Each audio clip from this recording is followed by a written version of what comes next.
Քո հրաշքն ամեն օր ուղերձների շարք։ Միայն Աստված կարող է սրբացնել քո սիրտը։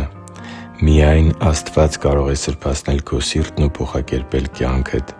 Սիրելի՛ բարեկամ, շատ հավատացյալներ ուզում են իմանալ, թե ինչ պետք է անեն, որպեսզի դառնան սրբության կյանքով ապրող մարդիկ և ավելի ու ավելի նմանվեն Տեր Հիսուսին։ Արդյոք այս հարցի պատասխանը քեզ համար նույնպես մեծ կարևորություն ունի։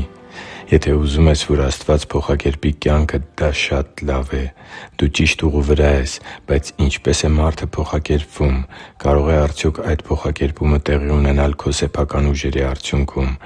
Աստվածաշունչը պատասխանում է այս հարցին Հովհաննես 17:17 խոսքում։ Տեր Հիսուսը աղոթում էր Հորը. «Սրբացրու նրանց Քո ճշմարտությամբ. Քո խոսքը ճշմարտություն է»։ Դու չես կարող սրբության կյանքով ապրող մարդ դառնալ միայն քո ջանքերի կամ քո ուժի արդյունքում։ Սրբությունը մեր կյանքում իրականություն է դառնում մեր երկնային Հոր շնորհիվ՝ մեր կյանքում Նրա Խոսքի և Նրա Հոգու գործելու արդյունքում։ Աստծու համար թանկ ու սիրելի՛ զավակ, քեզ կոչ եմ անում այսօր խնդրել Սուրբ Հոգուն, որ քննի քո սիրտը, կարդալ Աստվածաշունչ և մտորել Նրա Խոսքի շուրջ, ճշմարտության և քո կյանքի համար Նրա ամանորյա խորհուրդների շուրջ։ Շարունակել լսել քո երկնային Հոր ձայնը։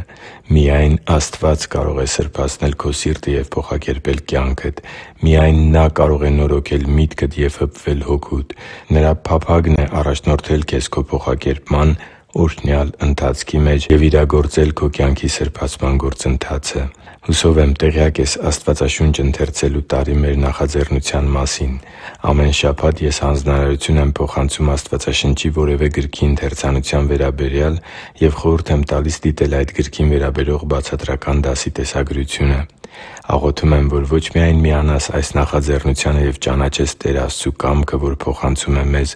Իր Խոսքի մեջ, այլև հրավիրես քո շրջապատի մարդկանց ու մտերիմներին վայելելու սրբության կյանքի խաղաղությունը։